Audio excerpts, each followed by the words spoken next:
Welcome back to In Frame Brooklyn. Charlie from Real Brooklyn Films here. We're about to dive into part 2 of our how-to documentary filmmaking. I hope you enjoy it. Let's get going. So let's talk about gear. As I said in our first episode, that I really had to upgrade my gear from my old gear because basically I was shooting with what I was shooting Rescue Brooklyn in 2011. I have been pretty much gear deprived for the last 8 or so years because I haven't needed to really buy anything. When we made Annie's World in 2017, we used our camera, we used all of our lighting, which is a truck's worth of gear, lights and everything that we had was a full production company's worth of gear. And we schlepped it in a van and we went up to Woodstock and shot for 12 days and we used all the stuff. But this is not the world we live in now, on many levels, obviously. So, throwing all of that away, it was really a learning experience coming into this project, knowing about the upgrades I was going to have to make with sound, camera, and lighting. We're going to get into the lighting and the other stuff in a next episode. But the larger issue is I had to think about where I'm going to go, how I'm going, and what I got to carry. And also, 35 years in this business, I'm broken in many places. So schlepping big gear is no longer even an option for me, even if I wanted to. So knowing I'm going to be traveling, knowing I'm going to be flying, that really colored how I thought about what I needed to get for this gig. And it also colored my budget. You got to make a budget. I hope that you all know that. If not, we can talk about budgets. I know how to make budgets. I've been making budgets for many, many years. And I know how to fudge a budget. I know how to cut corners on a budget. But there's certain things in the budget you can't get away from. And for me, the things I couldn't get away from was absolutely a new camera. That was if I got nothing else, I had to get a new camera. Sound I could deal with. I actually have a really good Sennheiser boom mic, which is amazing. You can hear the neighbors down the block with that thing. But it's big. It's a full-size shotgun. And I got a Lowell kit, which I've had forever, which is great, but it's heavy. The box itself weighs like 9,000 pounds without the lights in it. So that's what I was prepared to do. But you got to be logical. If I hurt myself while I'm making this movie, I can't make the movie. So thinking about that and thinking about traveling, hotel, food, mileage on the car, which you really have to take into account. I actually sat down and figured out the miles in between each place I'm going, and the mileage my car gets, and the price of gas at the moment. And that gave me a number of what it's going to cost me to drive. And it is cheaper for me to drive than fly. Firstly, because I can bring all my gear with me in the car. I can only bring what I can bring on the plane, and then I got to rent a car wherever I'm at. So flying really was off the table anyway. So then it's what do I need to bring in the car? Now having the car, I can bring all my stuff. I can bring the heavy tripod if I need it. I can bring the Lowell kit. I can bring Apple boxes. I can bring our entire production in the car. But for flying, no, that's not going to happen. So I had to think about money spent, what I can afford, what my budget would be, and how am I going to raise that money. So firstly, I'm thinking crowdsourcing. Everybody does crowdsourcing. We've crowdsourced before on some of our other projects, some more successful than others. I crowdsourced the Jack Hardy movie, and I actually got everything that I needed to make that movie, most of which went into revamping my studio to be able to use it as an actual recording studio. It was just a rehearsal studio before, so we raised the money and I was able to upgrade the studio to make it a professional recording studio for the likes of like Suzanne Vega and John Gorka and people like that who would expect to be in a studio that actually works, which is good. You have to make an impression. So for this movie, the big ticket items were camera, travel, food, gas, and basically that's kind of it. So when I budgeted this out, looking at various cameras, we were somewhere in the neighborhood of $7,000 and $10,000 and that's the low end. That's me doing everything myself. No producer, no help, no PAs, me by myself, staying in hotels, driving where we're driving. And we didn't even raise close to that. we raised about $1,800 on Indiegogo. However, through some private donations of people and family and friends who wanted to see this movie made because of the subject matter, we were able to get to where we needed to be for me to get the camera, pay down the bill on the credit card, and make the movie. But again, you need to be realistic about how much money you can raise. Also, how much money do you want to spend? Because if you can't sell the movie, you're going to be in the hole. And if you take money from other people, then you're really in trouble if you can't sell the movie. So be very wise, be budget conscious, only buy the things that you need. I mean, I love gear. I could go crazy. I could go to Autorama and buy everything. But you can't do that. So I thought very hard about the project as a whole, what I needed, and that came down to me getting the Canon R6 because it does everything I needed to do. And with the Ninja 5, which I'm recording on right now, it also adds to my workflow. And we'll talk about workflow next because, quite frankly, with a documentary, your workflow is completely different than when you're shooting a feature. And we'll come back to that next. Let's talk about workflow. Everybody uses that word, workflow, workflow. This is my workflow. Would you like to see my workflow? Here, this is my workflow. And until you've actually been in it, you don't realize how important your workflow really is. Now, I've been doing this a long time, and we actually started on Final Cut, I think 1 or 2 when we made our first feature back in 97 or something. 97? No. I don't know. Anyway, it's not important. But the workflow for a feature film is infinitely different than a workflow for a documentary. For a couple of reasons. Firstly, when you shoot a feature, generally, as an independent filmmaker, not as a studio guy, but as an independent filmmaker, when I shoot a feature, generally our features last around 3 or 4 weeks tops. Nobody can afford to shoot longer than that. So at the end of those 4 weeks, if you've been smart and you have a very good script supervisor, you've got all your shots cataloged in folders. You know exactly each scene, what takes are, you know, which takes were good, which takes were bad, all the way through. You sit down, you start cobbling together your rough cut. And that's your workflow. And hopefully your camera shot in a format that you don't have to convert anything. Let's assume. With a documentary, that's not even remotely how things work. How you categorize things, how you catalog things, when you shoot things, what you shoot, is almost like random chaos because you don't know A, what you're going to get, who you're going to get it from, and when you're going to get it.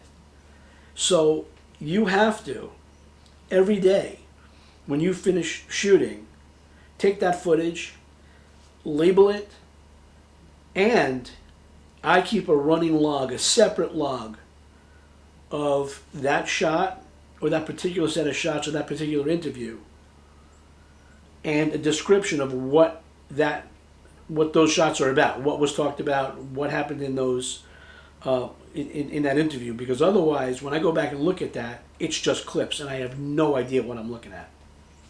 When I shot Rescue Brooklyn, I didn't do that. And I had to hire an intern to come in and literally go through every clip. It took her a month and go through each clip and tell me what each of those clips were and what happened in those clips. And then she categorized each of those clips into sections: adoptions, rescues, adopters, other storylines. It was a nightmare. On this new project, and I'm going to be in a hotel every night. I'm going to go back. I'm going to sit down with the computer. I'm going to log the footage. I'm going to write my log. I'm going to put it into the folders it needs to go in. I'm bringing a backup hard drive. My main hard drive is a 6 terabyte OWC. I love these things. They're the same size as my Mac Mini. They fit on top of each other. It's amazing. I'm going to have 2 of those by the time I shoot, and we're going to daisy chain those together. And I'm bringing a 1 terabyte drive on the road with me, to Chicago and Montana. I'm going to use that as a backup. But every night, you got to go in there and you got to write down what you shot, and also any thoughts you might have about the day's shooting, because you want to go back later on and know what you were thinking. I'm actually going to do a video blog while I'm on the road for just that reason. So I'm going to capture what I'm thinking. I'm going to post it, but this way I'll know what I was thinking on the day. And sometimes that's helpful when you got to go back and edit that stuff, because it's not always all there, and it'll be helpful to know what you're thinking. So keeping track of your shots when you're making a documentary is so important. You don't want to be at the end of your movie being like, I've got 80,000 hours of footage and I don't know what to do with it. So that's important, workflow. The other thing is that because you're shooting in so many different places and so many different times of day, different people, different skin colors, different accents, you really want to try to come up with a way to keep people individual, but also think about a particular style of how you're going to shoot this thing that's going to allow it to look like a cohesive movie. It's not just different pieces of stuff shoved together. And you want to think about this in advance, because once you're in it, it's kind of hard to change what you've already shot if you come up with a better idea later on. So give yourself some time to really think about what you want your movie to look at. And what I do, almost on every movie I've ever made, on every project, I sit down and I watch movies. I watch movies of directors I like. I watch movies of directors I don't like. When I make documentaries, I always go back and watch Michael Moore stuff. I have a completely different style than Michael Moore, but he inspires me to ask questions and sort of, the fire to make movies. So that's what I do. That's how I get inspired. That's how I get the brain working.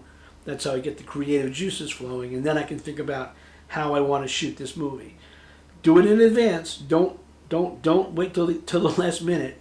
And really, what I would do is get your camera, sit somebody down, do some mock interviews, play with lighting, look at your rig, making sure everything works. So this way, when you go out to shoot that first interview, there are no, oh my God, this doesn't work, or boy, does that suck. That's the worst feeling. You look at it, you go, well, I got to go back and do that again. I now have to ask that person to please do exactly what we just did because I screwed up.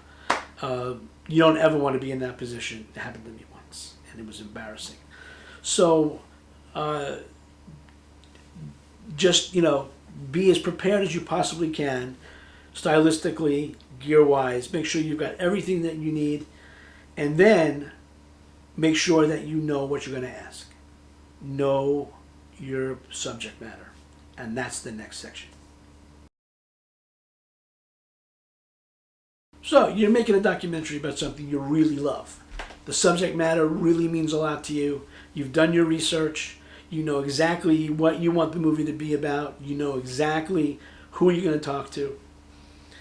And then you go to do your first interview, and they ask you a question that you can't answer. Let me tell you something. I've been there.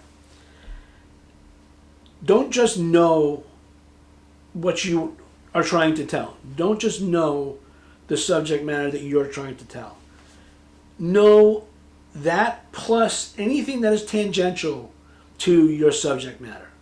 So, like with this new documentary, I've got all kinds of things that I'm trying to do in this movie, but there's all kinds of tangential ideas that are attached as well. So I'm delving into research and deep diving into things I never thought I would look at before, because as this movie evolves, there are subject matter and ideas that are coming out that I never thought about, but I'm thinking about now. So this has sort of been a wellspring of new ideas and knowledge for me as I go along. Things I didn't know, things I thought I knew, that I was wrong. That was another thing. There was a couple of ideas I had going in which I was completely sure about, which at the end of the day I was completely wrong about, which is better to be wrong about now than when you start interviewing people and they go, that guy doesn't know what he's talking about. So know your subject, know the tangential subjects. Also, think about things that you could ask or that could be asked that you may need to answer. And that could be anything from what made you want to make this movie to why should I be in your movie? That's important because I got asked that. Why should I be in the movie? You know, what do you want from me in your movie, or why do you want me in your movie? I spoke to a lot of scholars, and I had to really, as I looked at what they do, I actually went into the things that they've written, papers that they've written, and thought about how they could help tell my story. So I had answers for those questions. A while back, I did not have some of those answers, and I felt like a fool. So make sure that you can answer any question that anybody asks you with regards to your project, your story, your motivation, why are you doing it, what makes you qualified to tell this story. That happened once. But for the most part, just be well versed and be well acquainted with your subject matter. Be able to answer questions. And this way, when you are asking questions, you then can ask follow-up questions. It's good to be able to have a second question to follow a first question. And that's always a good thing to do when making a documentary. It also helps to keep people talking. And then the other side of that is don't talk. We'll get to that next.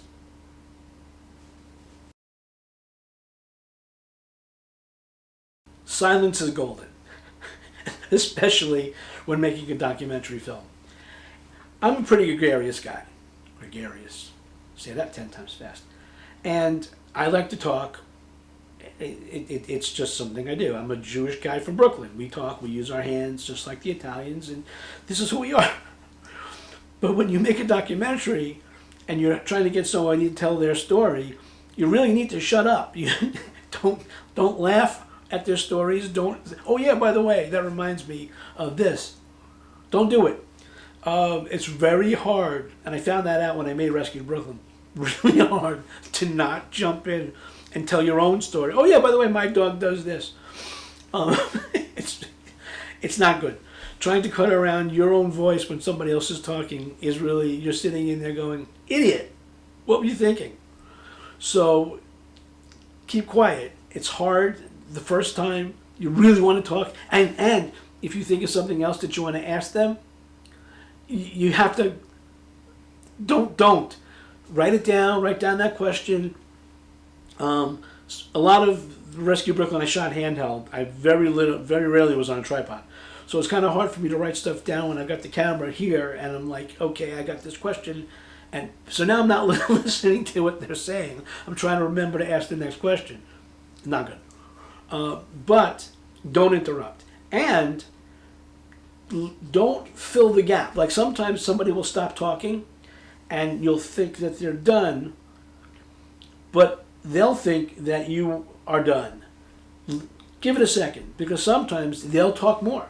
If you don't say anything, they'll continue to add to their story. And sometimes you get the best stuff next, because now that their one thought has led to something else that's interesting. I find that happens a lot. So let them talk. Nobody ever died from silence, and see where it leads, because I think you'll be very surprised at some of the stuff you get on the back end of that silence.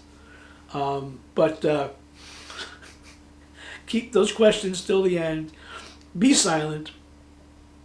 Don't laugh, because your laughing will come up on, I promise you, your laughing will be heard. It's really hard to get rid of. Again, first-hand experience is a wonderful thing. So silence is golden, and then let them talk, and then you'll see what you get. So one of the hardest things to do is to talk to strangers. And what's harder than that is to get strangers to do what you want them to do. And in general, what you have to do is you've got to sell yourself and you've got to sell your project.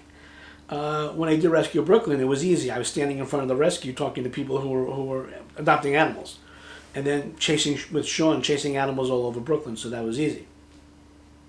For Jack's movie, I actually had to reach out to actual famous folk musicians who had been friends with Jack and been part of his group, his Songwriters Exchange, to say, hey, my name is Charlie Spickler and I'm making this documentary about Jack Hardy and I love your participation.